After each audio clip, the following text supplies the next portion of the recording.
What's the story, Morning Glory? What's the word, Hummingbird? Thank you so much for clicking on my channel and for joining me for this review of The Real Housewives of Dubai, Season 1, Episode 4. Let's get into Caroline Stanberry. So when the episode begins, Caroline and her husband, Sergio, are visiting the property where they are currently building a brand new home. And it's in the section of Dubai called El Barari. And according to Caroline, it's one of the wealthiest neighborhoods in Dubai. And even the Prince of Dubai lives in this area. So while they're going through the plans of the home, they come across a room, which I guess is going to be designated as the nursery. And in her confessional, Caroline tells us that Sergio really wants to have a child. And she tells us also that that's like a deal breaker for him. And if they're not able to have a child together, she says that Sergio would leave her, and that's facts. She's already frozen some of her eggs. I guess, they're going to be doing some in vitro or something. And she asked Sergio, well, what if we had a surrogate carry the baby for us? And Sergio said that I don't want the baby to look like the surrogate. And then Caroline tells us that this is where the age difference between them really begins to show, because he's just kind of ignorant on certain things. And so she has to explain to him that no, it's not going to look like the surrogate because it's not going to be her child. It's going to be biologically our child. So there's no way that the baby could look like the surrogate. Anyways, moving on from that. Caroline Brooks. So she is with her real estate agent and she is looking for property to open up a salon. She says that she wants to open up a salon because a lot of the salons in Dubai do not really cater to black women. I think that's what she meant. Like a lot of the salons don't really know what to do with, African, like black women's skin or black women's hair. And so she wants a salon that caters more to that. I think that's what she meant. I don't know if she meant black women specifically or just women of color in general, because the majority of Dubai's population is Westerners. And so I don't know if there's a lot of salons that just don't fool with like black and Arab women, or does she mean black women only? I didn't quite understand. But she's looking for property for a salon. She says that after her divorce, she became a self-made millionaire in 1 year after her divorce. And so she's got the funds, she's got the ambition, she's got the motivation. Let's hope that she gets the salon off the ground. Moving on from there, Nina. Her and her husband are planning a birthday party for his business partner / best friend by the name of Bajan. And they're going to be spending some big money on this party, which I didn't really understand. I'm not saying that it's wrong or they shouldn't do it. I'm not used to that, where someone will go all out for a friend's birthday party like that, unless this is like, I guess it must be a very, very good friend, because they're really going to go all out for this birthday party. Now, the husband then talks to Nina about the Rolls Royce that that he's going to be buying for her, or that he bought for her. And, I think he's going to purchase her a brand new Rolls Royce. And then they talk about the license plate for this Rolls Royce. And she's like, you know what? I just need regular license plates. I don't need anything fancy. So I'm thinking the husband is referring to like vanity plates, something that really identifies with her. But no, he's talking about these certain license plates where the less digits that are on the license plate shows the more wealthy a person is, like the more wealthy the owner of the car is, if your license plate has very few digits on it. And he also says that a license plate that only had D5 on it, I'm assuming D for Dubai, I'm not sure what the 5 stood for, but a license plate that only had D5 sold for $33 million. Excuse me. I'm like, what is this all about?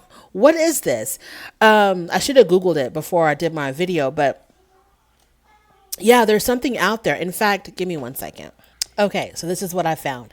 In the luxurious city of the United Arab Emirates, there's a license plate system that commands insane prices when it comes to certain numbers, because many wealthy consumers look to stand out among the rest by displaying unusual or sought-after license plate.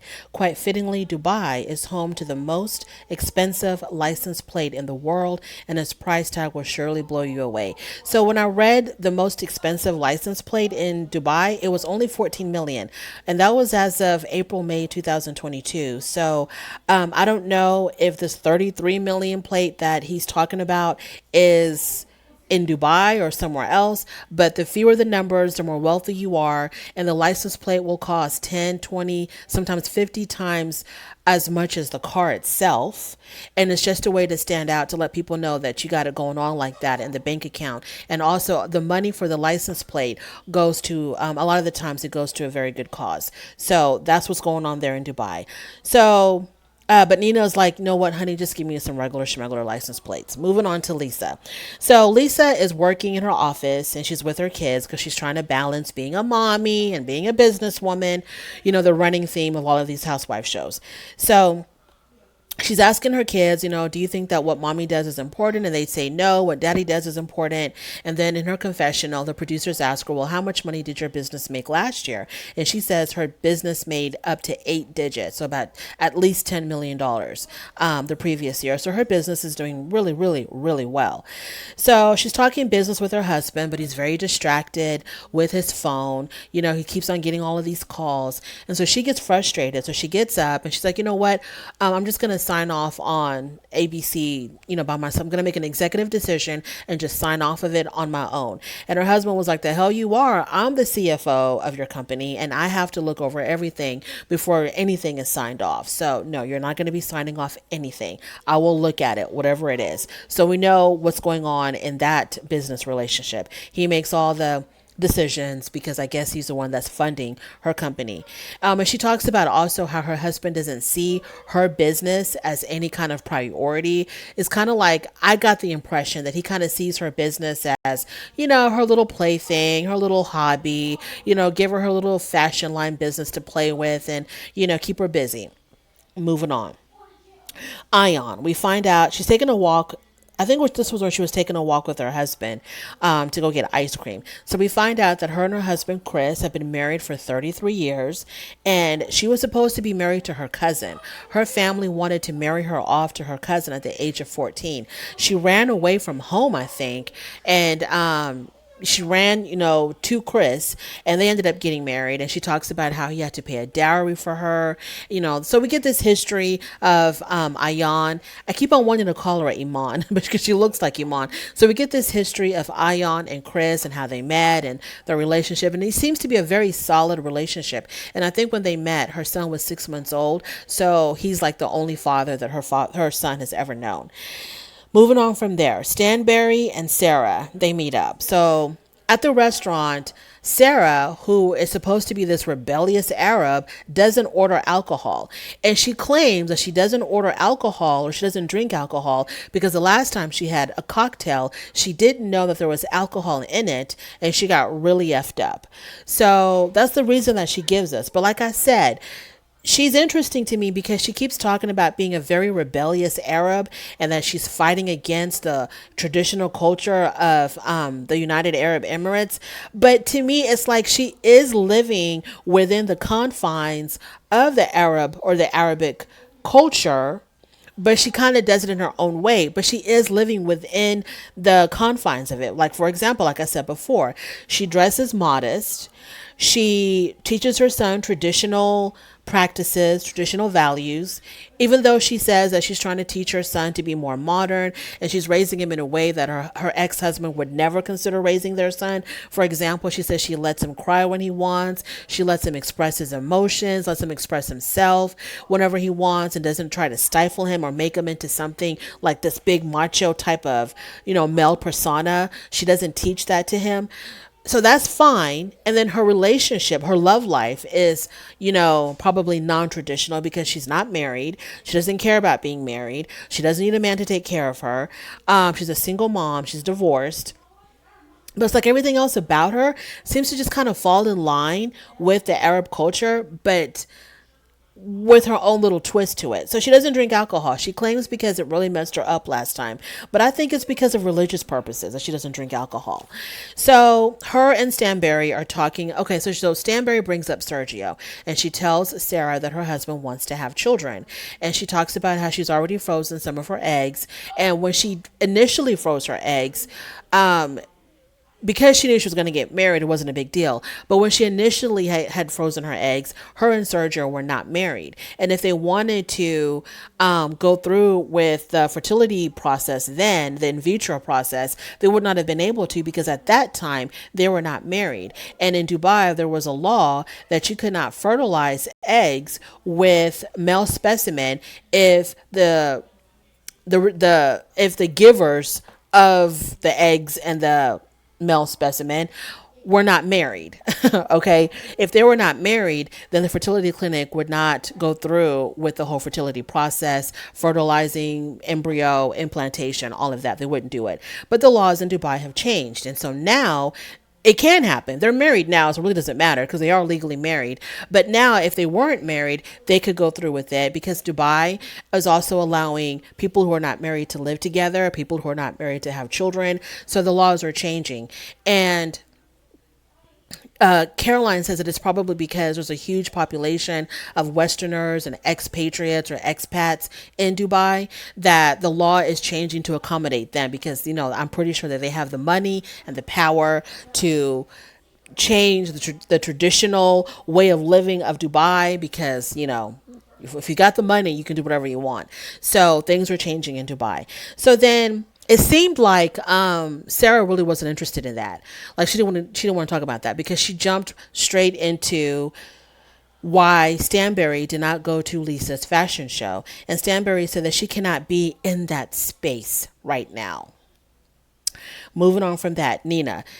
This is the day of the night of the party for their friend Bajan. So all the women show up. Stanberry shows up. So they're all sitting at the table together. It's an outside party. They're all sitting at the table together. And the first thing that Stanberry does is she apologizes to Lisa for not being at her fashion show. And she tells Lisa that all she really, really wanted to do was to support. And she really, really wished that she could have been there. And Lisa calls BS. She was like, no, you don't.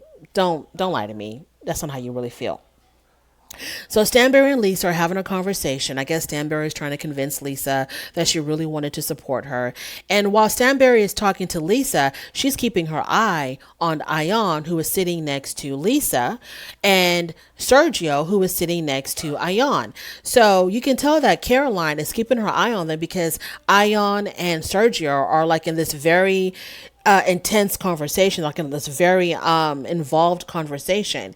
And then at one point, Ayan walks away from the table, and Stanberry says to her husband, she calls him a girl. She's like, I hate it when you get like this, when you act like such a girl. And then she tells her husband, she goes, and now you've become one of them. And so Lisa was like, what do you mean he's become one of them? What the hell is them? What do you mean by that? And so Stanberry then looks at Lisa and says, well, I hope that, you're going to be the one that's going to blankety blank him tonight. Meaning, performing a certain sex act on her husband. And so Lisa, in her confessional, which I wish she would have said this at the table, but great ideas come way after. So in her confessional, Lisa says, if I would have done that to her husband, if I would have performed that act on her husband, trust me, he would not be going back home to her. So now there's this even more tension between Lisa and Stanberry. So then Ayan comes back. Caroline left the table. Caroline ended up leaving the table because, she was kind of I think she was really, really tipsy or drunk. Somebody was telling her to kind of like, cool it down a little bit, because she was kind of acting over the top, calling her husband a girl, telling her husband, oh, now you become one of them. And he was sitting on the side where the two black women were sitting. So we don't know what she meant. And because she didn't explain herself, that leaves room to any kind of interpretation, just fill in the blanks with whatever you want. So Caroline ends up leaving the table, and then Ayan comes back. Lisa proceeds to tell Ayan what Caroline just said. She says, yeah, when you left, she called her husband a girl. And then she says to her husband, well, now you become one of them. And so Ayan was like, what does she mean by that? So then Stanberry comes back. And so Stanberry goes, are y'all talking about me? And Lisa was like, yeah, we were talking about you. I was telling her what you just said. What did you mean when you said that your husband has become one of them? And you were referring to me and Ayan. And Stanberry was like, I didn't say that. And Lisa was like, yes, you did. You said that. And Caroline was like, I didn't say that. I didn't say that. I said, why are you trying to stir everything up when I'm trying to be friends, when I'm trying to make up with Ion? So now she knew that she completely messed up because she knows she said that. And she remembers very clearly that she said that because it happened merely minutes ago. So she knew she said that. So now to save herself or to distract from the crazy thing that she said, she's going to try to make it look like she's trying to make up and trying to be friends with Ion. So when she's like, caught red-handed, now she's going to reach out for a lifeline by, you know what, even though I don't like Ion, I'm going to go ahead and make up with her just so that I can take this pressure off of me about what I just said. So while her and Lisa are going back and forth on whether she said it or not, I'm thinking to myself, Nina was sitting right next to Caroline. Why didn't she stand up for Lisa and say, Caroline, you said that. I heard you, because she was sitting right next to Caroline when it was said. In fact, I think her face, I think she even reacted in a certain kind of way when that was said, when Caroline said that.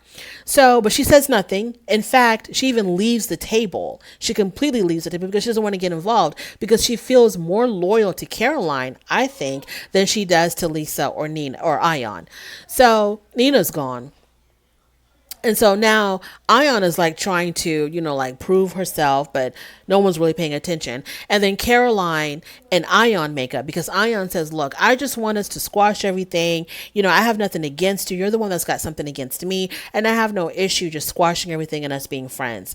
And so by this time, Sarah has shown up at the table. And so Sarah and Brooks, they're like, yay, y'all are going to be friends now. They're like cheering it on, encouraging it. And then Ion and Caroline hug each other. And it's like now they're the best of friends. And that's how that went. And it was just really frustrating to me that Caroline would throw Lisa under the bus and say that it wasn't said when it clearly was. But that's okay, because I have to remind myself all of this will be revealed and discussed at the reunion. So that's okay. You can deny it as much as you want, Caroline, because the cameras were rolling. So they make up, they patch things up again, and that is where the episode ended. So that was a really good episode, as far as Dubai goes. That was a really good episode. Like I said, I'm going to stick with Dubai because I'm just interested in the culture of Dubai. This is something different than what we normally see on Dubai, on the Real Housewives franchise. So I'm going to stick with it to the end. If you made it this far in my review, I really do appreciate it. On your way out, don't forget to rate the video. If you like this content, subscribe. If you don't like this content, don't worry about it. But thank you for stopping by anyway, and I'll definitely talk to you later. Bye.